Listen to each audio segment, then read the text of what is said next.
Welcome to our channel Brand Core Medicos. आज का topic है congenital lesion of larynx and stridor. ये इतना इंपॉर्टेंट नहीं है हमारी यूनिवर्सिटी एग्जाम की पर्सपेक्टिव से, लेकिन स्ट्राइडोर काफ़ी इंपॉर्टेंट है और ये दोनों लिंक्ड है। क्यों? क्योंकि स्ट्राइडोर के जो इटियोलॉजिकल फैक्टर्स होते हैं वो मोस्टली यही होते हैं। तो इसमें जो है 8 डिजीजेज हैं, जो कि दो थोड़ी सी इंपॉर्टेंट है, बाकी इतनी इंपॉर्टेंट नहीं है, बस आपको नाम पता होना चाहिए उसमें क्या हो रहा है वो देखते हैं। तो सबसे पहले है कंजेनाइटल लैरिंजियल स्ट्राइडोर, जिसको लैरिंगोमलेशिया बोलते हैं, वो मैं अभी बताऊंगा आपको। दूसरा है कंजेनाइटल सबग्लोटिक स्टेनोसिस। ये क्यों होता है? क्योंकि जो हमारी क्रिकोइड कार्टिलेज होती है, क्रिकोइड कार्टिलेज उसमें होती है एबनॉर्मल थिकनिंग। क्रिकोइड कार्टिलेज में एबनॉर्मल थिकनिंग होने के कारण स्टेनोसिस हो जाएगा, इसमें सबग्लोटिस। तो ये कंजेनाइटली होता है। थर्ड है कंजेनाइटल वोकल कॉर्ड पैरालिसिस। ये क्यों हो रहा है? क्योंकि बर्थ के टाइम पे हो गया है ट्रॉमा और उसकी वजह से बच्चे की रिकरेंट लैरिंजियल नर्व इंजर्ड हो गई। तो ये हो गया congenital vocal cord paralysis. Subglottic haemangioma मैं अभी बताता हूँ थोड़ी देर में। लैरिंजियल वेब क्यों बनता है? क्योंकि इसमें होता है incomplete recanalization, incomplete recanalization of larynx. Larynx का इनकम्प्लीट रिकैनलाइजेशन होगा तो कुछ ऐसा दिखेगा वोकल कॉर्ड के बीच में, इन बिटवीन वोकल कॉर्ड हमें वेब दिखेंगे, in between vocal cords. Laryngeal cyst जो है, एक ही चीज याद रखने की, ये एरिया एपिग्लोटिक फोल्ड्स पे होती हैं। लैरिंगोसिल क्या होती है? जो हमारी सैक्यूल होते हैं, सैक्यूल जो है वो एक्सपेंड कर जाते हैं। सैक्यूल क्या होता है? सैक्यूल कि जो वेंट्रिकल होता है, ट्रू वोकल कॉर्ड और फॉल्स वोकल कॉर्ड के बीच के स्पेस को वेंट्रिकल बोलते हैं। उनके लेटरल साइड पे एक सैक होता है जो कि होता है सैक्यूल। अभी सैक्यूल डायलेट क्यों कर रहा है? क्योंकि प्रेशर बढ़ रहा है मुंह में। प्रेशर किन में ज़्यादा होता है? जो कि मुंह से कुछ खुलाते हैं, जैसे कि ट्रम्पट प्लेयर, ग्लास ब्लोअर्स या फिर जो वेट लिफ्टर होते हैं, तो उनमें एयर ज़्यादा होती है लैरिंग्स में, तो वो जगह ढूंढती है बाहर जाने के लिए, लेकिन वो निकल नहीं पाती, तो इसकी वजह से एक्सपेंड कर जाती है। तो एक कंप्रेसिबल स्वेलिंग आती है हमारे नेक पे। ये 3 तरह का होता है, intrinsic, extrinsic and mixed. Intrinsic मतलब कि लैरिंग्स के अंदर ही है। एक्सट्रिंसिक का मतलब है कि जो एक्सट्रिंसिक मेम्ब्रेन को पियर्स करके बाहर चला गया लैरिंग्स का, और मिक्स में मतलब दोनों है, लैरिंगोसिल। लास्ट है लैरिंगो इसोफेजियल क्लेफ्ट नाम से है। ये क्यों हुआ है? क्योंकि failure of fusion of cricoid cartilage, cricoid cartilage fail to fuse. तो इसकी वजह से क्या होगा? हमारा जो लैरिंग्स है इसोफेगस के साथ कनेक्टेड है, तो हमारे इसोफेगस में से जो है फूड या फिर वाटर एस्पिरेशन हो जाएगा।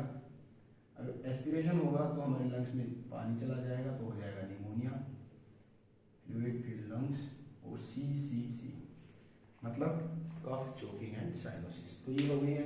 अभी देखता हूँ लैरिंगोमलेशिया, जो कि फर्स्ट सबसे इंपॉर्टेंट है। लैरिंगोमलेशिया या फिर कंजेनाइटल लैरिंजियल स्ट्राइडोर को लैरिंगोमलेशिया बोलते हैं। ये जो होता है, ये मोस्ट कॉमन कंजेनाइटल लीजन है लैरिंग्स का, most common congenital lesion of larynx. Pathophysiology इसकी क्या होती है? ये जो हमारे सुप्राग्लोटिक स्ट्रक्चर है, सुप्राग्लोटिक स्ट्रक्चर, वो कैसे होते हैं? फ्लैसिड होते हैं। सुप्राग्लोटिक स्ट्रक्चर में क्या क्या आते हैं? 3 चीजें होती हैं, एपिग्लोटिस, एरेटनॉइड एंड एई फोल्ड। तो जब ये फ्लैसिड है तो इंस्पिरेशन जब हम करेंगे तो ये सब इन हो जाएंगे, सब इन। इसकी वजह से क्या होगा? रेस्पिरेटरी ऑब्स्ट्रक्शन, रेस्पिरेटरी ऑब्स्ट्रक्शन होगा तो स्ट्राइडोर आएगा। स्ट्राइडोर क्या होता है? स्ट्राइडोर एक नॉइज होती है जो कि इंस्पिरेशन में भी हो सकती है, एक्सपिरेशन में भी हो सकती है। क्यों होती है? क्योंकि जो हमारा एयरवे है वो नैरो है, नैरो है तो उसमें जो एयर का फ्लो होता है वो टर्बुलेंट होता है, उसकी वजह से एक नॉइज प्रोड्यूस होती है जिसको स्ट्राइडोर बोलते हैं। साइनोसिस यहाँ पे प्लस माइनस होता है। ये जो स्ट्राइडोर है, बच्चे की डिजीज है, कंजेनाइटल है, तो ये स्ट्राइडोर जो है बढ़ेगा। कब बढ़ेगा? जब बच्चा रोएगा। Increases on crime, it decreases on pronation. यहाँ पे जो क्राई होती है वो नॉर्मल होती है। क्राई कैसी होगी? नॉर्मल क्राई होगी। अब ऑन एग्जामिनेशन जब हम डायरेक्ट लैरिंगोस्कोपी करेंगे, बच्चे में इनडायरेक्ट लैरिंगोस्कोपी नहीं करते हैं, डायरेक्ट लैरिंगोस्कोपी करेंगे तो हमें क्या दिखेंगे? हमें 3 चीजें दिखेंगी। जो ये 3 थे, यही कैसे दिखेंगे वो देखते हैं। एपिग्लोटिस जो है इलोंगेटेड दिखेगा, फ्लैसिड है तो इलोंगेटेड एपिग्लोटिस होगा, और ये एपिग्लोटिस अपने ऊपर फोल्ड हो जाएगा ऐसा, तो इसको बोलते हैं ओमेगा शेप एपिग्लोटिस। एरेटिनोइड है वो प्रोमिनेंट हो जाएंगे, प्रोमिनेंट एरेटिनोइड। और एई फोल्ड जो है, एई फोल्ड जो है फ्लोपी हो जाएंगे, क्योंकि सब फ्लैसिड है तो इधर उधर हिलने लग जाएंगे। ये हो गया ऑन एग्जामिनेशन। 2 साल की एज तक ये वैसे ठीक हो जाता है, लेकिन हमें ट्रीटमेंट में क्या चीज करनी है, जो ट्रैकेस्टोमी है उसमें प्लस माइनस होती है, कंजर्वेटिव ट्रीटमेंट ही देना है, मतलब जो सिम्टम्स हैं उनको ठीक करना है, या फिर सुप्राग्लोटिक स्ट्रक्चर को हम उनको स्ट्रेंथनिंग दे सकते हैं, तो सुप्राग्लोटोपैक्सी। ये हो गया है लेरिंगोमलेशिया। अभी देखते हैं सबग्लोटिक हेमेंजियोमा। अभी देखते हैं सबग्लोटिक हेमेंजियोमा। ये क्या होता है, नाम से देखो, हेमेंजियोमा मतलब ब्लीडिंग है, सबग्लोटिस मतलब कहाँ, ग्लोटिस के नीचे, वोकल कॉर्ड के नीचे। वैसे तो ये एसिम्प्टोमेटिक रहती है, लेकिन कुछ कुछ बच्चों में दिख जाती है 3 to 6 मंथ्स पे। जब बच्चा रोएगा ऑन क्राइंग, क्राइंग से क्या होता है, वीनस प्रेशर बढ़ेगा और ऑब्स्ट्रक्शन हो जाएगा। यहाँ पे जो स्ट्राइडोर है वो प्लस माइनस है। 50% केसेस में एसोसिएटेड क्यूटेनियस हेमेंजियोमा होते हैं, और मीडियास्टिनल हेमेंजियोमा में कुछ कुछ केसेस में एसोसिएटेड होता है, तो एसोसिएटेड मीडियास्टिनल हेमेंजियोमा। अभी जब डायरेक्ट लेरिंगोस्कोपी करेंगे तो हमें क्या दिखेगा, हमें देखो ब्लड कैसा होता है, या तो रेड होता है या ब्लू होता है। देखो रेडिश ब्लूइश मास बिलो वोकल कॉर्ड। बिलो क्यों है, क्योंकि ये सबग्लोटिक है, बिलो वोकल कॉर्ड। अब ट्रीटमेंट देखें। ट्रीटमेंट में सबसे पहला है ट्रैकेस्टोमी, जो कि प्लस माइनस है, कर सकते हैं नहीं भी, डिपेंड करता है। दूसरा होता है स्टीरॉयड थेरेपी। स्टीरॉयड थेरेपी सबसे पहले हम देंगे डेक्सामेथासोन। डेक्सामेथासोन कितना देना है, 1 mg पर kg पर डे, कितने दिनों के लिए, 1 वीक के लिए। उसके बाद डेक्सामेथासोन को चेंज कर देंगे प्रेडनिसोलोन में। प्रेडनिसोलोन देते हैं 3 mg पर kg per day for 1 year. या फिर जो ये हम रेडिश ब्लूइश मास है, इसको हम CO2 लेजर से एक्साइज कर सकते हैं, CO2 लेजर एक्सीजन। तो ये हो गया है पूरा कंजेनाइटल लीजन ऑफ लैरिंक्स। एक बात मैं बताना भूल गया था इसके बारे में, कंजेनाइटल लैरिंजियल स्ट्राइडोर या लैरिंगोमलेशिया, इसको हम पैरालाइज पेशेंट में डायग्नोज नहीं कर सकते। अभी स्ट्राइडोर देखते हैं। तो अभी देखते हैं स्ट्राइडोर। स्ट्राइडोर को 4 टॉपिक्स, 4 हेडिंग्स में देखेंगे। सबसे पहले उसकी डेफिनेशन, देन उसका क्लासिफिकेशन, क्लासिफिकेशन के बाद में इटियोलॉजी क्या होती है स्ट्राइडोर की, और उसके बाद में मैनेजमेंट ऑफ स्ट्राइडोर। डेफिनेशन क्या होती है, स्ट्राइडोर मैंने बताया कि एक नॉइज है जो कि रेस्पिरेशन में आती है। क्यों आती है, क्योंकि हमारा जो एयरवे है वो नैरो हो गया है, और उसकी वजह से जो एयर का फ्लो है वो टर्बुलेंट हो गया है। डेफिनेशन में है noise produced during respiration, noise produced during respiration due to turbulent airflow,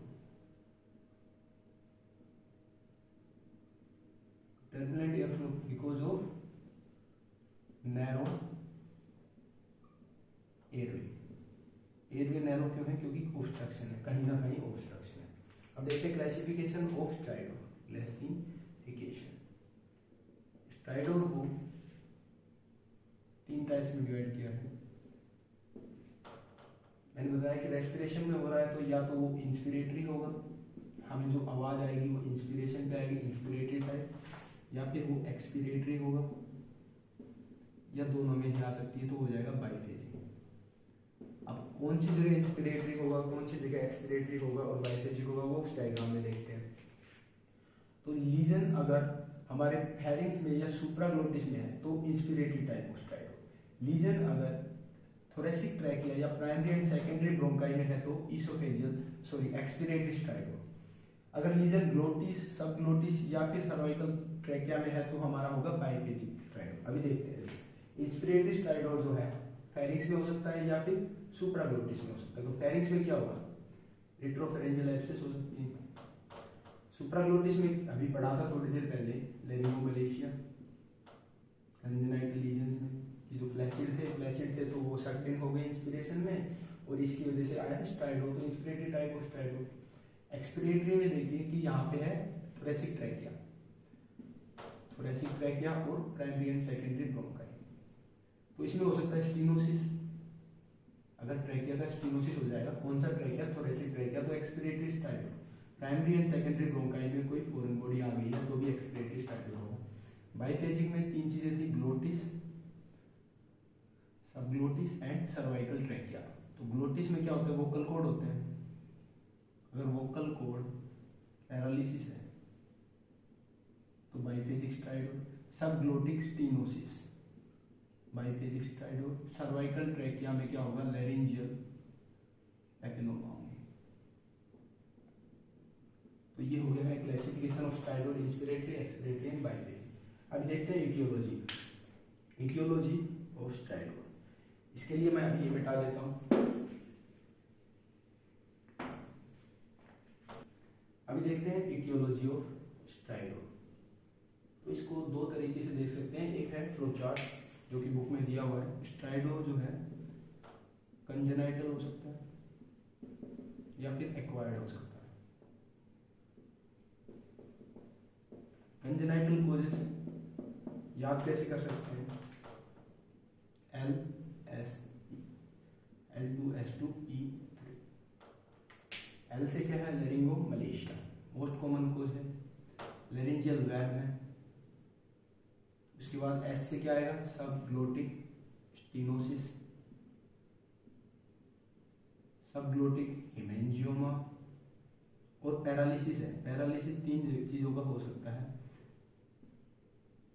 एक है वोकल कॉर्ड का पैरालिसिस, एक है हमारी टंग का पैरालिसिस और जो का पैरालिसिस। तो ये है कंजेनाइटल कोज। एक्वायर्ड कोजेस में दो तरीके के होते हैं, एफिब्राइल कोज और फिब्राइल। फिब्राइल में जो पीछे जितने भी डिजीजेस पढ़ी थी, जैसे कि acute epiglottitis, acute laryngitis, acute laryngotracheobronchitis, infectious mononucleosis. उसके बाद जो है, उसके बाद है क्विंसी जो कि एफिब्राइल कोजेस में है, इंजरी, फॉरेन बॉडी और हमारे लैरिंजियल एडिमा। लैरिंजियल एडिमा क्यों होता है, डस्ट एंड फ्यूम सूंघने से होता है। तो ये एफिब्राइल कोज है, एफिब्राइल कोज है, ये कंजेनाइटल है। अभी देखते हैं कि सर ये फेब्राइल और एफिब्राइल का मीनिंग क्या होता है? फिब्राइल कोज मतलब एक तरह से इन्फेक्टिव कोजेस उनको बोलते हैं। इसमें देखो कोई भी इन्फेक्शन नहीं है, जैसे इंजरी है, फॉरेन बॉडी है, लैरिंजियल एडिमा है, उसमें कोई इन्फेक्टिव ऑर्गेनिज्म होगा। Thank you. अब कोज वो तो फ्लोचार्ट हो गया। अब कोज एक एक कोज को देखते हैं कि नोज में क्या कोज हो सकता है। ऑब्स्ट्रक्शन है ना, तो कहीं पे भी हो सकता है, नोज में हो सकता है, हमारी टंग में हो सकता है, टंग के अलावा मैंडिबल, फेरिंग्स, फेरिंग्स के बाद में लैरिंग्स,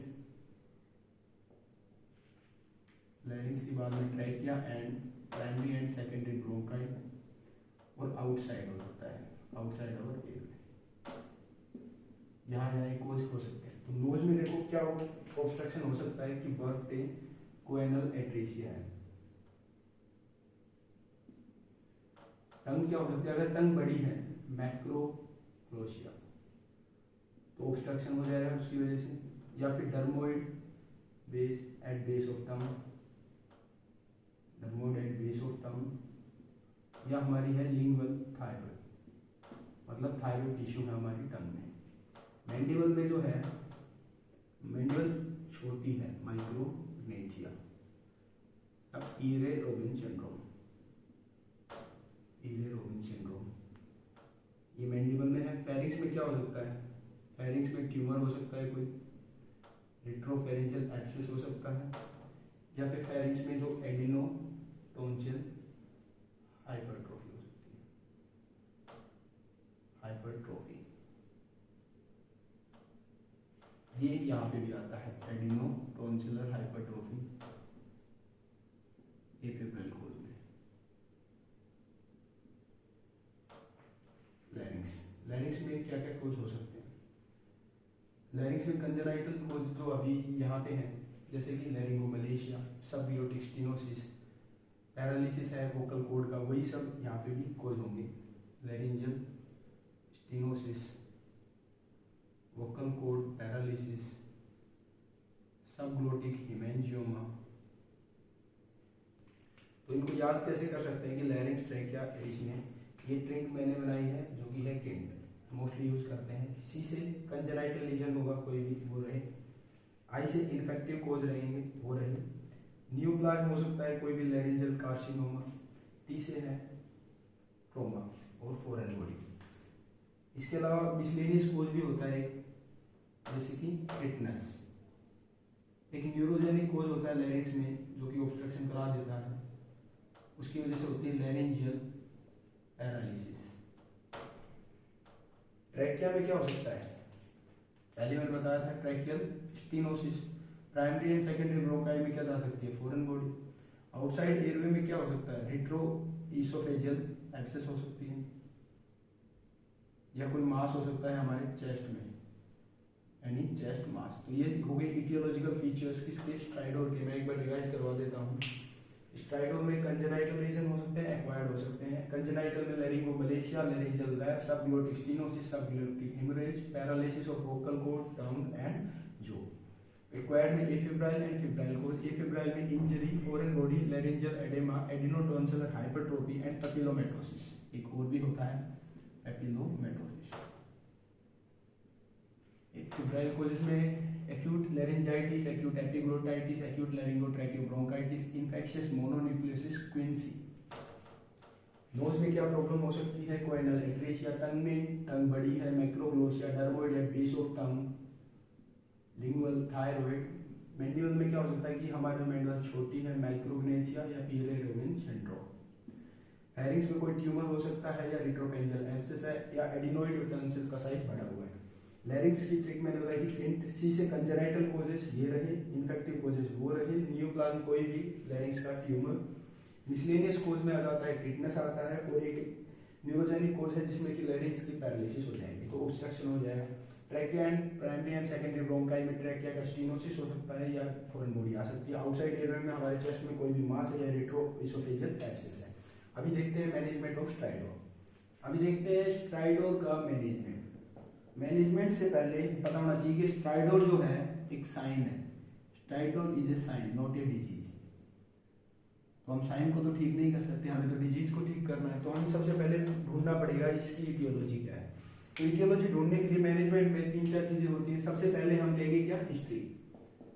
दूसरा होगा फिजिकल एग्जामिनेशन, थर्ड है इन्वेस्टिगेशन और फोर्थ है treatment. History taking. History taking में सबसे पहले टाइम ऑफ ऑनसेट पूछेंगे। इससे पता चल जाएगा, टाइम ऑफ ऑनसेट से पता चल जाएगा कि या तो कंजेनाइटल कोज है या फिर एक्वायर्ड कोज है। दूसरा है mode of onset. Mode of onset देखो, अगर ग्रेजुअली आ रहा है या तो ग्रेजुअल ऑनसेट होगा या फिर सडन ऑनसेट होगा। ग्रेजुअल और सडन। तो सडन ऑनसेट किस में होगा? अगर कोई फॉरेन बॉडी है या एडिमा है तो सडन ऑनसेट है। जो कंजेनाइटल कोजेस होते हैं, जो कि मैंने पीछे बताए थे, कंजेनाइटल कोजेस ट्रिक क्या थी? L2S2P3। Laryngomalacia, laryngeal web, subglottic stenosis, subglottic haemangioma, paralysis of vocal cord, paralysis of vocal cord, tongue and jaw. ये हो गया mode of onset, time of onset. अभी क्या है? Duration of onset. Duration of onset history taking में, तो duration या तो शॉर्ट ड्यूरेशन का होगा या फिर लॉन्ग होगा। तो जो कंजेनाइटल कोजेस होंगे वो लॉन्ग ड्यूरेशन का स्ट्राइड हो जाएगा कंजेनाइटल कोजेस में, और यही फॉरेन बॉडी एडिमा है तो शॉर्ट ड्यूरेशन होगी। उसके बाद हमें देखना है relation to feeding. Relation to feeding, any history of aspiration और इंजेक्शन ऑफ